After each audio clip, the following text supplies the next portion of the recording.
Alright, so for today's video, I'm going to do something that nobody has ever done before. It's a 100% original idea. Not a single other automation YouTuber has ever thought of this.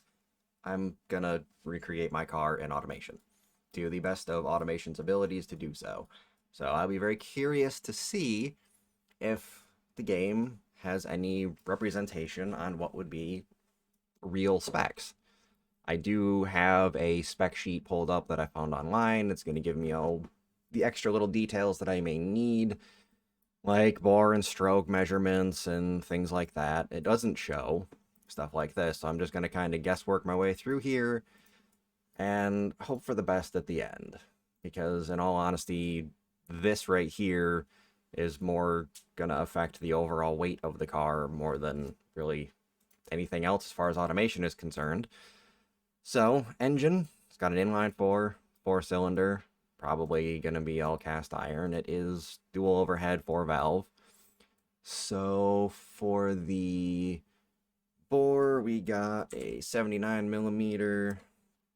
And for the stroke, we have an 81.4 millimeter. And I swear, if this recording breaks again, I may have a fucking stroke. This is my third attempt at this. Alright, harmonic dampener. Cast iron, cast iron, cast iron. Just going to keep it super basic. I might go low friction cast if I want to get more MPG. These cars aren't very good on fuel.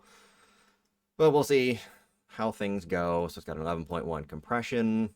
Leave that as is. I already know I can bring this down because of my 2 attempts at making this car already.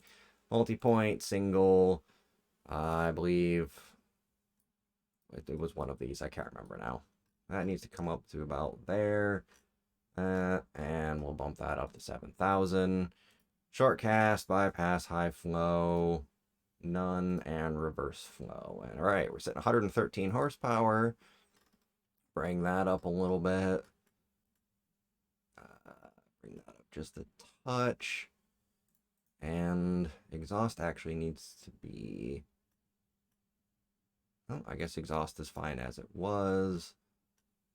All right.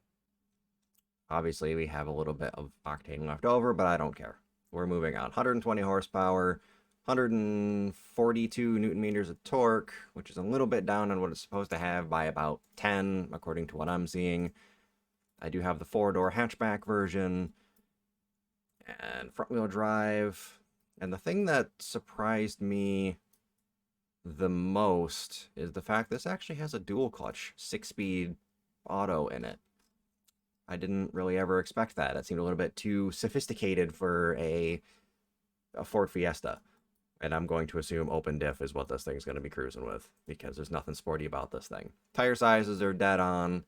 I do want to bring that back down just a touch. It has alloy rims, vented to... what was it? 260, I think, is what it's supposed to be. And we'll go, I guess, 200 for that. Yeah, 260. I took a quick peek at the spec sheet. That can stay. And as hilarious as this is, this car actually needs racing pads to not have brake fade issues. So, basic interior, standard infotainment is nothing special. Bluetooth access, hands-free calling, yada yada. You know, your pretty standard stuff. It does have stability control, traction control, so we will be giving it ESC. Standard safety, it's nothing special. And I guess standard monotube, passive, normal preset, bring that down, and I guess just do some of this shit real quick. All right. Okay, here it is. So, actually, now that I'm looking at everything, again, it's great. Like, I mean, I knew at this point that it was going to be because, again, this is my 3rd fucking attempt doing this, but it's about 11 pounds lighter than the real car would be for the estimated curb weight. And let's see, price is about dead even. I think it's about 23,000 when these were brand new. Fuel economy should be pretty close. Yeah, it's getting about 24, 25 mpg, which is about where my car is getting now. And I think the thing that surprised me the most is the coefficient of drag. The real car has a 0.33 coefficient of drag. This one has a 2.8. So I'm actually kind of impressed at how close that particular figure is for this game to be getting in comparison to what the real car would actually have. So, automation devs, whatever it is that you're doing, whatever calculations you got going on in the background behind this game, well done. There's definitely a time where trying to do replicas was nearly impossible. I don't know if I was doing something wrong or if you guys have changed something, but this is this is pretty good for a little econo box city car. Maybe at some point I'll try something more higher end. Maybe I'll try like a Lamborghini replica or some other kind of supercar, hypercar, and see if it can do the bigger, more powerful engines. But that's for another day. For now, I'm going to move on and get into designing this thing and giving it the proper paint job because my car has arguably the best color you can have for a car ever. And you'll get to see that here pretty soon. So yeah, I will chat with you all later.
Alright, and here it is, in BeamNG Drive, in all of its beautiful minty glory.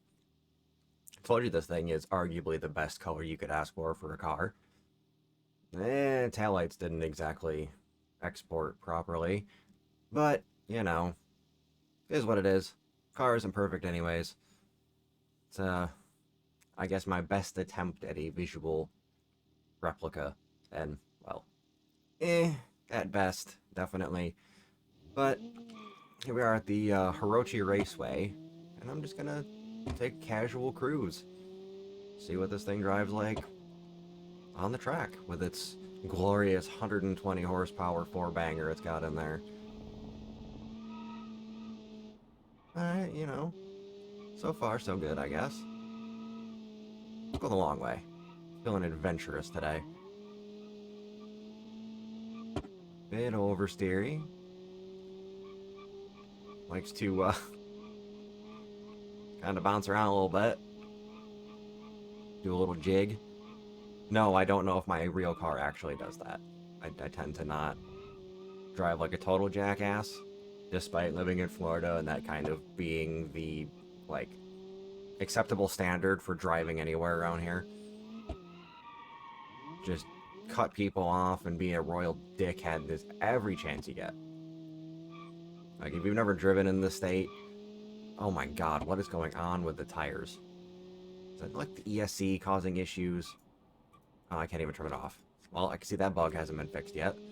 We're stuck in comfort mode. Which I guess is fair enough, because I never turn this stuff off in my car either.